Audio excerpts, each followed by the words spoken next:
Welcome to MSP Unplugged. I'm your host, Paco Lebron. This is the place to learn how to run your MSP, whether you're a nimble MSP or leading a team for the journey. This is the place for you. I'd like to introduce our guest for this week's episode. Is a good friend of mine. I don't even know how long ago it's been since we've known each other. It's been many, many years.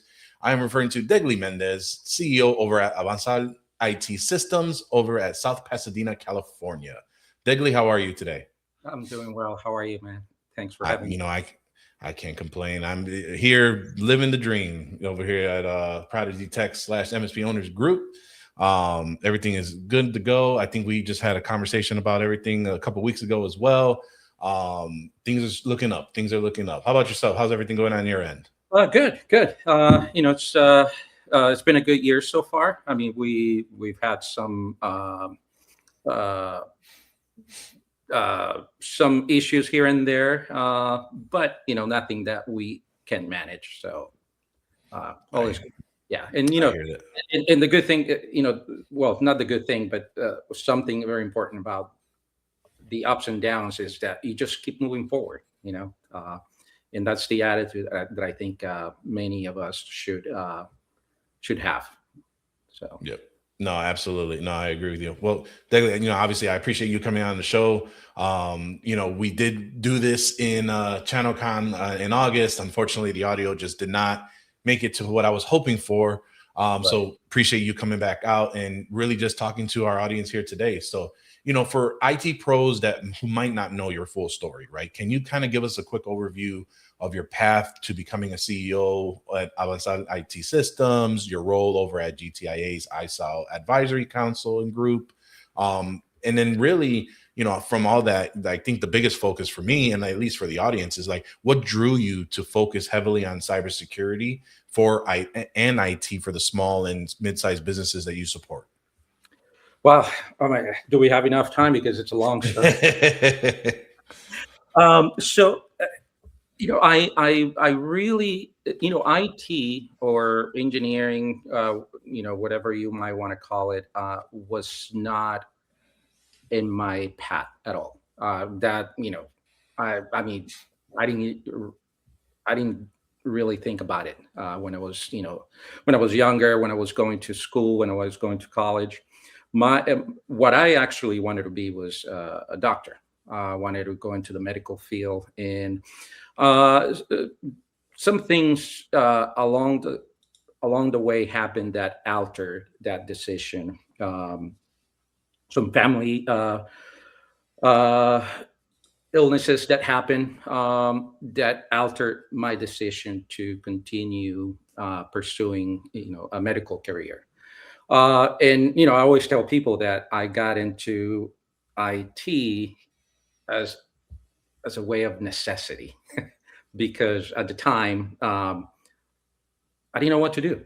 I really Yeah. didn't know where to go or what path to take until I met uh, a good friend of mine who had just started an IT consulting firm, and we're talking about back in 1996, 1997. And we became good friends. And one night he calls me out of the blue, telling me, "Hey, I got an idea. Why don't you come and work with me?" And I'm like, "Sure." I barely know how to turn on computers, right? Um, so, so we decided to take on that. I decided to, go into that field, try it out, and see how far I would get. And we had a really good business. We grew the company. We had at the beginning it was only the two of us, right? Um, and working out of a one bedroom apartment, and I think many of us relate to that. We start in Yeah. our garage or we start in our one bedroom apartment, whatever it is, right? And and then we started moving up and growing the company. Um, up until a few years, well, I think it's going to be 8 years now. We decided to part ways, and Um, so two companies came out of that deal, and one of them being Avanzar IT Systems. Uh, Okay. so here I am. Yeah. Awesome. Well, I know that you are heavily involved, right? And really been involved in the cybersecurity awareness efforts, right? Like kicking off cybersecurity awareness month sessions at Avanzar with presentations like Be Cyber Aware. From an MSP's perspective, right? How have you approached scaling cybersecurity education, right? Not just one-off trainings, but making it ongoing, impactful for clients that who are not really, tech native, right? And as you mentioned, this was something that you had kind of grown into from that side. Have you seen or have you faced any challenges from like busy small business owners, employees actually trying to retain or apply what they learn? Just curious on your philosophy behind a lot of that in regards to the cybersecurity awareness efforts you got. Well, one of the biggest problems and one of the biggest challenge that we have faced, and I have no doubt that many of us in this industry have faced, is when it comes to small businesses, they know what they know, right? Mhm. And they don't know what they don't know. And there are a lot of misconceptions about cybersecurity. There are a lot of misconceptions about even in their own businesses, right? What's important and what's not, right? Or what they perceive as being not essential or essential, right? Yeah. So, the approach that we have taken is meet them where they are, right? And really dig into the day-to-day operations of their businesses to learn more and to educate them. It's I don't see our company as a IT provider. I see our company more as a business advisor who that happens to have expertise in IT, right? Just like any other business consultant, right? You bring an outside perspective uh, Yeah. to to a company, right?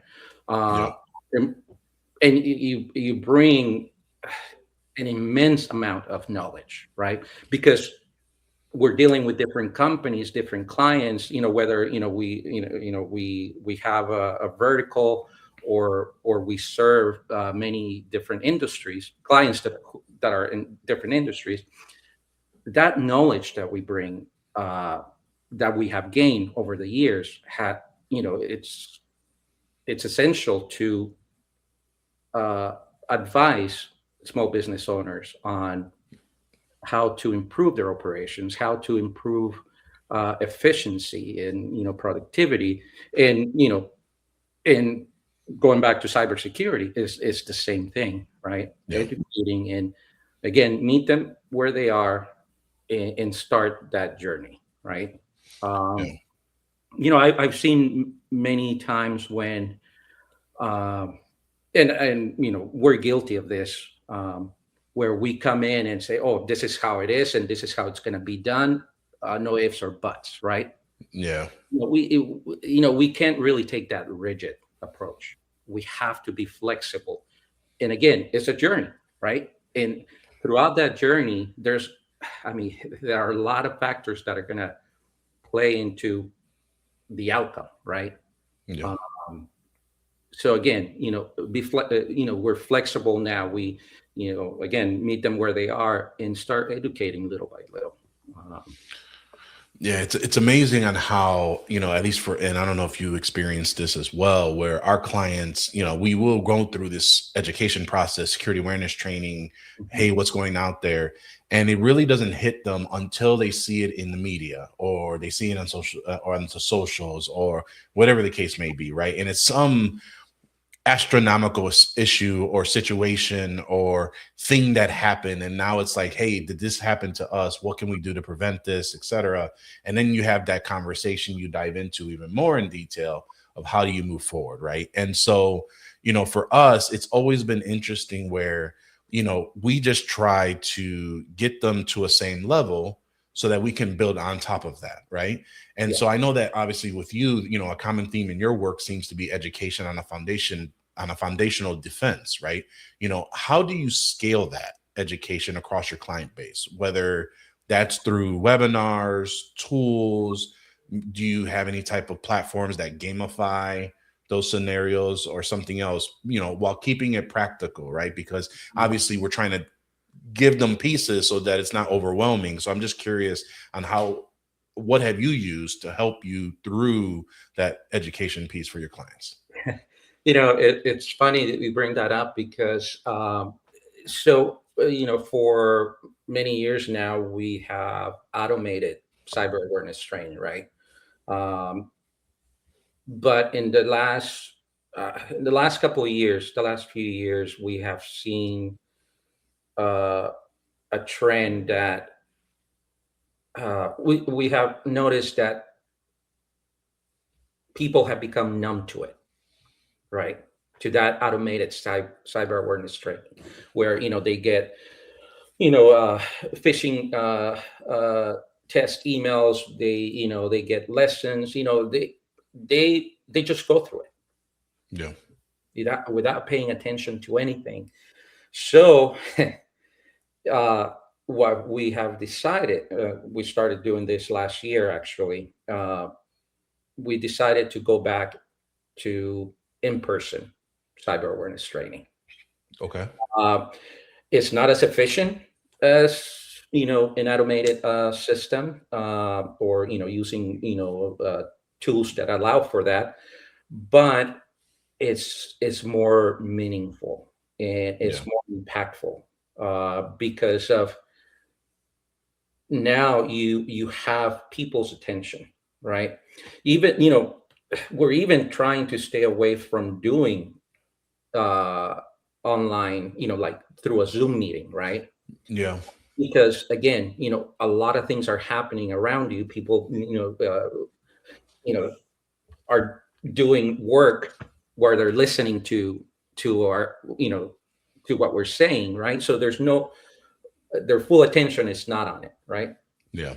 So we it's hard, it's been hard, but uh I think it's something that we got to do. um Yeah. and do it in person, where we get people in a conference room or in a classroom setting, Yeah. and go through it that way. And again, it's been tough, but it's something that we got to do. And it's time that we're investing in our clients and in our company, at the end of the day, because Yeah. it's a value that we're bringing to our clients. Yeah, no, it's funny you say that, right? Because for me, like, and I agree with you. I think there's nothing that replaces in person because there's nuances that you can understand and see and questions that they may be comfortable to be able to say. You don't get that with a Zoom or visual, right? I've also noticed that when we do in person, it's like we have a few clients that ask us to do in person because they are on the automated Mhm. security awareness training and they love that training, but they find that sometimes, like you said, either they're running through it or they're just not. They feel like the I guess the phrase could be said is that the inmates have the keys, right? And they're not letting them. They're trying to explain to them what needs to be done, but they're not taking it seriously, and they want us to kind of come in to help educate on why it's serious and why they should be taking this thing seriously. And so when those happen, we do find adoption does tend to be a little bit better. Understanding is a little bit better and more able to ask questions versus just kind of getting trailed off or your attention span it's got to something else because we're right there in front of them. We're in person, we're in their face. That's kind of what's happening, right? And so that has allowed for a lot of progress into that small business, you're gonna Yeah. say. And one of the things that doing it in person, one of the benefits is that we're able to to use real life scenarios, real life examples that we have gathered from the automated cyber awareness training, right? Where they clicked on a phishing link, right? Yeah. We're able to show them, look, this is what you did here. We can tell what you did, and let me go over this with you. Let me put some context into this, as to why you missed it, or what you should look for the Yeah. next time, right? And another thing that we're emphasizing on, and we're trying our hardest to drive that message, is to slow down. Yes. Slow down. And one of the things that I tell everyone, I don't care who you are in the company. Could be the CEO, the CFO. I don't care who you are. You gotta slow down. Yeah. And if it's something so important, right, communicate, right? Yeah. Instead of acting on the perceived notion that, oh, if I don't respond to this right now, in this right this second, something is going to happen. My boss is going to get upset, or whatever that misconception is. We have to slow down and open, in-person communication. I'll give you a perfect example. In one of those in-person cyber awareness trainings that we were doing for a client, an email came in, right? It was a legitimate email, right? And the person who received it looked at the email address. It was an AOL email address, and she said, "Who uses AOL? This is phishing, right?" Right. You reported it, Yeah. right? Which is great. I mean, she was cautious about it and reported it. Yep. However, that was coming from one of their board members, Oh. and so there was a lot of going back and forth, and there was some important information that she needed to provide, right? And days went on until another person who was CC in that email came to her and say, "Hey, what's going on with this? And what are you talking about?" Right. And then uh, they went over what they had to go over, but we used that as an example because there was no communication, right? Yeah. I mean, and mind you, these two people are like maybe two offices down from each other, right? Where she could have easily walked to the office or pick up the phone and call, "Hey, No. well, what's going on with this email, right? Or Right. is this real? What is this in regards?" So we're emphasizing a lot on opening those communication channels, and slowing down. Yeah. I think it has to be a collective effort, right? Because let's say I'm going 100 miles per hour, right? Yeah. And I expect everyone to go at 100 miles per hour because my staff, whoever, right? Yeah. Uh, it won't work that way. I have to make the conscious decision that I myself going to slow down as well. So we're all able to pay attention to the things that we're doing. To take the time to look at details, right? Um, and I think if one day we get to do that collectively, we're going to solve a lot of the problems we have. Yeah, I mean, I think it's all about culture, right? And what's set in the workspace, right? Like you said, if you're, you know, asking for urgency, on everything, you're going to get urgency. If you set the tone and the ability or the environment that, hey, we can slow down and look what's going through, that would also help benefit, right? And it's all about the company's culture. We are guilty of that as well, right? There's anxiety in ensuring that we serve our clients, making sure that we have everything set up in our own stuff. It just really, again, slowing down is such a great point, because you really need to figure out, not only on a client side, but also on our side as well, right? And I think, switching gears, you know, there's a saying in our industry, right? It's secure your own house first. And before you can even just credibly help others, right? It's kind of like you got to drink your own champagne. There's other sayings. I like that one better. But, as an MSP leader, right? How do you apply that to your MSP itself, right? Fortifying your internal operations, the team education, the processes, the culture. Have there been any aha moments, any tough decisions, or maybe investments that you had to make so that you can lead by example, so that you can have that ability to have that communication to your end client too? Yeah. So we, obviously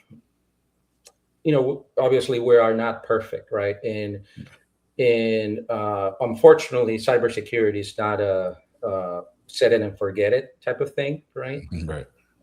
It's an ever evolving thing. It's a living thing, right? So the way we have approached this in a very methodical way, adhering to frameworks, right?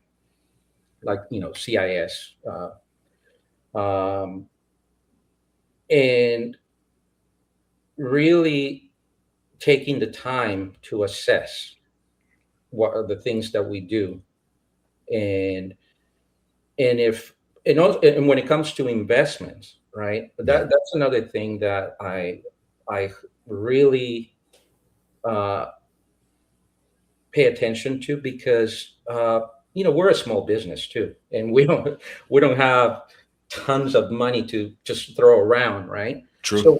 So we look at what we have, right, and how we can leverage what we already have to accomplish other things that we need to accomplish, to close gaps that we need to close, right? Yeah. And and if spending money on a new tool or making an investment on on things is a must, and there's no other way around it, then we do that. You know, and that sort of takes us to our three pillars, right?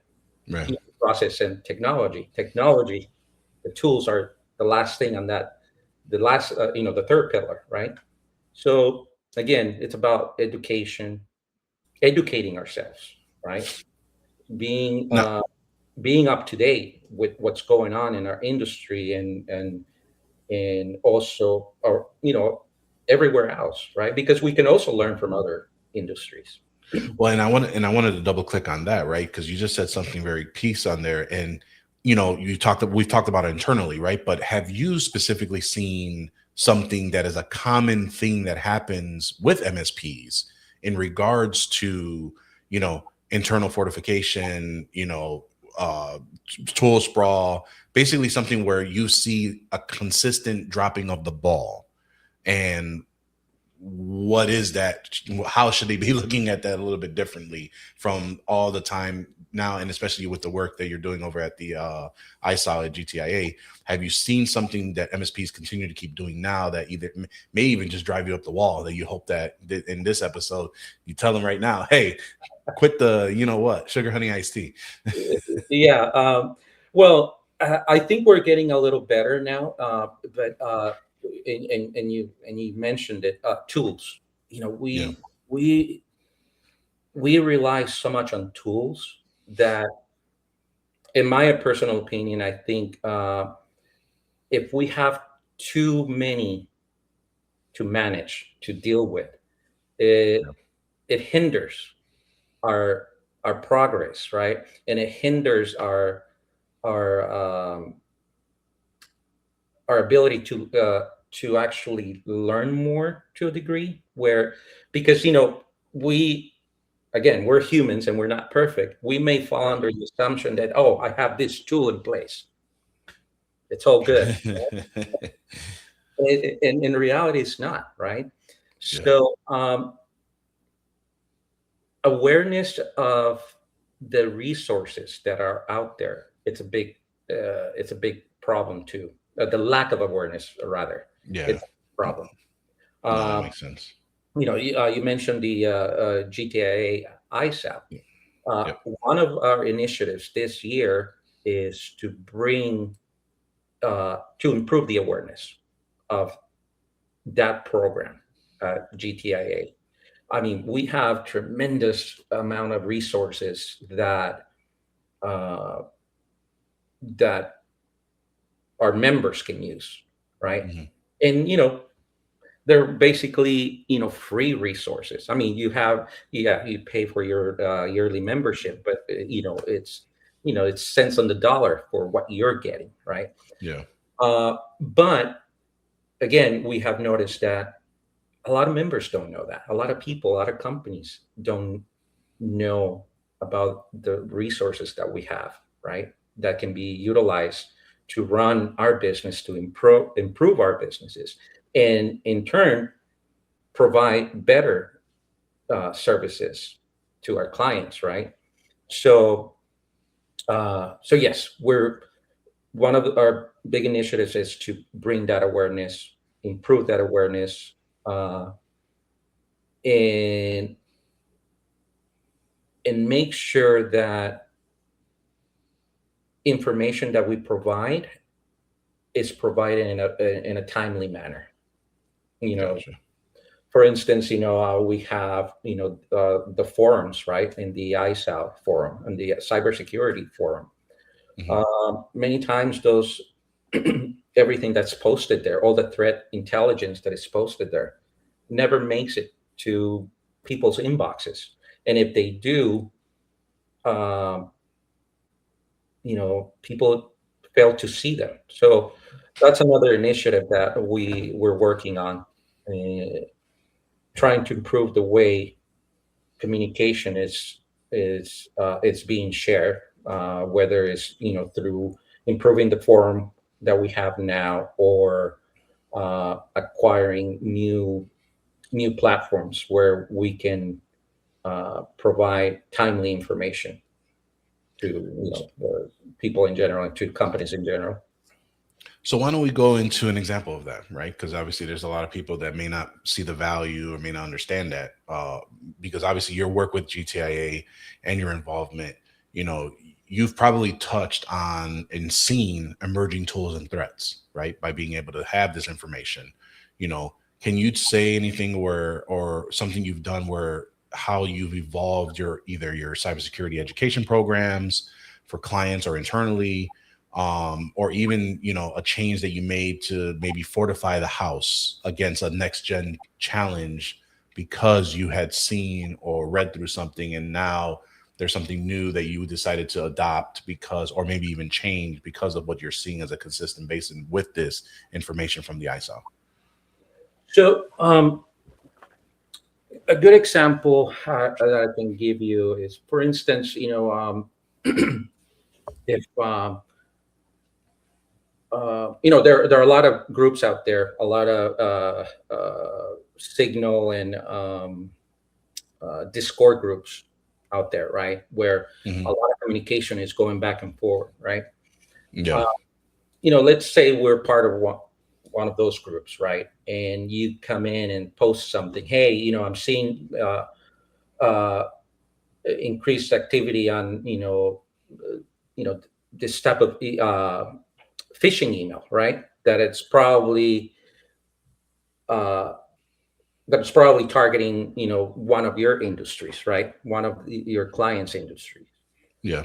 Uh, by posting that, not only on that, the Signal group or whatever, by posting that in our forums at GTIA, the GTIA ISAO forum, we we now increase the awareness of that, because now if I see it there, right? Okay, I look at it, I analyze it, and is this something that applies to me, right? Does it apply to my company, or does it apply to any of my clients, right? So now we're uh, we're aware of that specific. It may be just a isolated issue, or Mhm. it may be something that it's affecting it has a bigger ratio, right, of impact. So by sharing that information and being aware of that information, uh, we can pivot and act on it accordingly. Gotcha.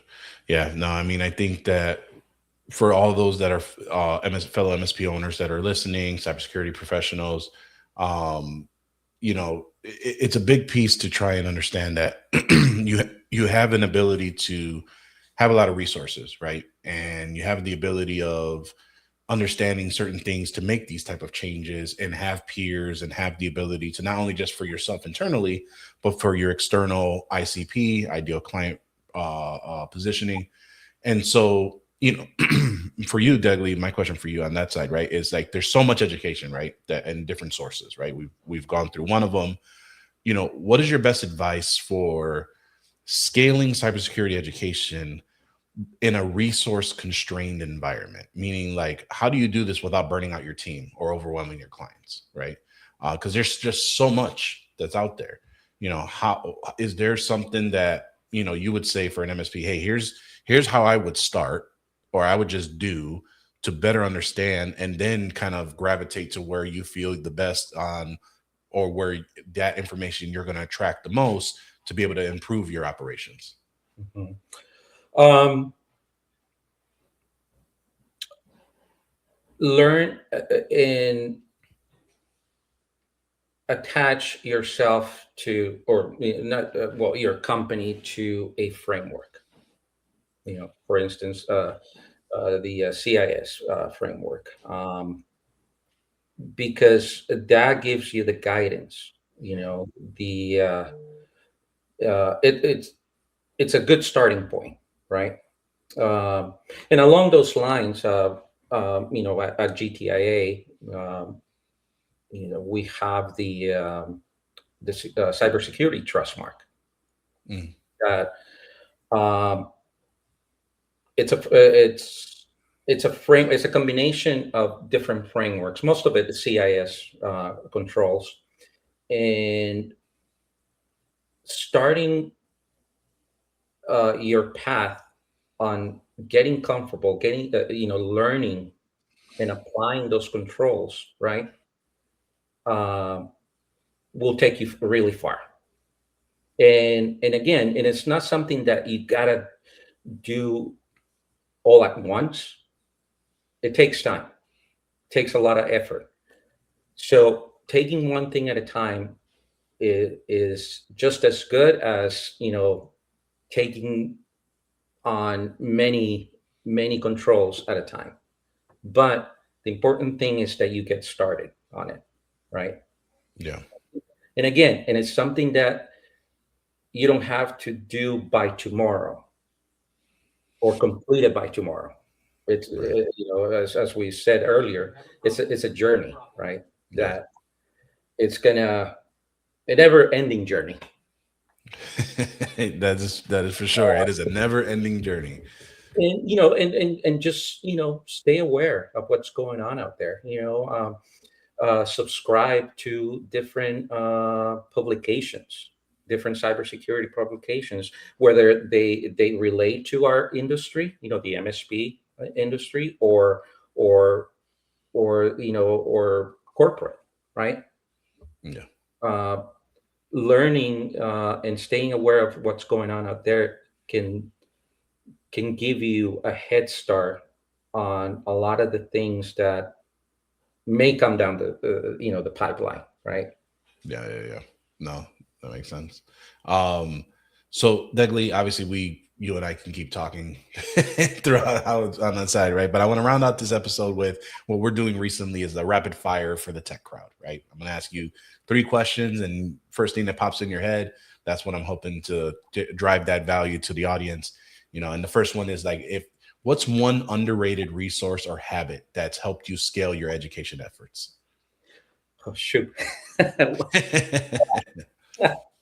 um, oh my God. If we need to come back, you let me know. You got me on that one. I'll tell you what, let's have you stew on that one, and I'll go ahead and give you the second one, right? What is your biggest aha moment about fortifying your own operations? Going through an internal assessment where we thought that we had everything under control, that we had everything that we, documentation and policies and procedures. When we truly went through an assessment, Yeah. we're like, oh. Yeah. We're not as good as we thought we were. For me, what was my aha moment was I was on, I think it was a PAX 8 Academy virtual session during, I think it was either COVID or something like that. And Matt Lee was running a session. And he said, hey, how many of you guys have global admin accounts? Obviously, everyone has global admin accounts, so they're, on their own stuff. He's like, how many of you have it under your own email address as the CEO or the leader, as the MSP? Yeah. He's like, stop it. He's like, you need to build a break glass account. Yep. And so I was like, what's a break glass account? And it was amazing because we I don't want to say preach, but we educate our clients saying, hey, you as the CEO, the CFO, the office manager are advertised to possibly have the keys to the kingdom. You should not be a global admin. However, so many of us MSPs, being CEOs, CIOs, IT operations, have global admin access to our own advertised email addresses outside as well, right? And so that was a big aha moment for me. I was like, holy cow. So like stripped everything down, put at the break glass accounts. And what was amazing about that is that it helped with the conversation. Because when I go into a client, I'm like, hey, you really should not have admin access. Well, I need admin access. Hey, we can create a break glass account for you. That's not a problem. But I don't even have admin access to my own company. And they're like, wait, what? And so it's such a conversation starter to say, hey, we are doing what we are saying we're doing, right? And so that was my aha moment, or one of the biggest aha moments for myself, right? Really quick along those lines, this reminded me of a conversation that I had with the CEO at one of our clients, where he wanted to have access and control over everything, right? Their entire data stack, everything, all the resources. And I said, no, you can't. You're a perfect target. Right. And if you get compromised, then everything goes right. So, so he was very adamant about that. And then I said, let me tell you something. Let's run a report on what you have accessed, in the last, 6 months. So we came back with a report, and okay, look, this is what you have access. This is what you have read. This is what you have edited. Blah blah blah. Only a handful of directories. Only a handful of files. So this is going to be your starting point. Whenever you need access to something else, we'll provide that access. But as you can see, you don't need access to everything. Right. So, that's good. That's a good point too, to do that side too. I'll change the question from that we talked about earlier, and I'll give you another one. If you could mandate one cybersecurity education practice across every MSP tomorrow, what would that be?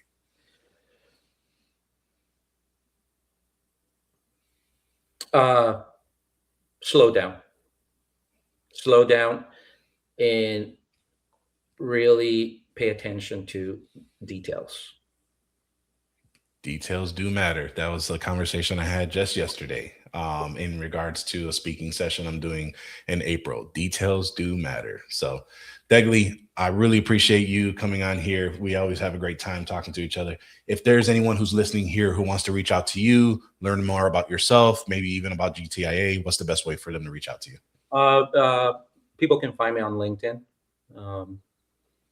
That's actually the only social media I have. Yeah, I can be found on LinkedIn, and yeah, reach out to me. And if you have any questions, want to talk shop, learn about other things, I'm more than glad to have those conversations. Perfect. Will you be coming in town to Chicago for CCF? Yes, I'll be there. And to people who are watching or listening to this, I highly recommend that you do. The CCF is it gives an opportunity to meet a lot of the leaders in our industry, and that's where we start shaping what the next year is going to look like in terms of initiatives that we're working on to improve our businesses, to improve our industry, to improve our clients. So, Gotcha. highly recommend. Perfect. Yeah, we'll make sure we have that information here in the show notes. And also, I know my team is planning to be there. I don't know if I will be there myself, but obviously I will try to make sure to stop by and see all my good people. You're just on the street. Yeah, no, I know. It's especially now that we're over on Michigan now in our new office. So I will see what we can do, but I know my team is there. I'm getting the ladies more involved in the community and the channel. So they're always appreciative for events like CCF to be able to participate in. So we definitely will make something happen. And again, that is happening. When is that the dates again for that? For those March 9th through the 11th. Perfect. March 9th to the 11th. So we'll make sure we have that information, or just hit Degly and he'll let you know how to get in. But again, appreciate you coming out and appreciate all of you tuning in. We are here every week. You can tune in on the video podcast, youtube.com/MSP Unplugged. Like, subscribe, hit that notification button so you can be notified whenever a new episode is available. You can also take us with you on the go on your favorite podcatcher app. Just head over to mspunplugged.com. You'll see all of the logos of all the famous podcatcher apps, Apple Podcasts, Spotify, Amazon Music, to name a few. And again, I know I keep saying this. I promise there will be an announcement here coming up soon about TechCon Unplugged. I know we're about 2 months late on the announcement. I will tell you that we are back. We will be having it here in the Midwest. That's the best way I would go ahead and leverage that. Those in the community group have heard where it's going to be. So feel free to join us there. If you need more information, just head over to the website and we'll be more than happy to get you in and having the conversations flowing. So again, thank you for listening, and we will see you next time on MSP Unplugged.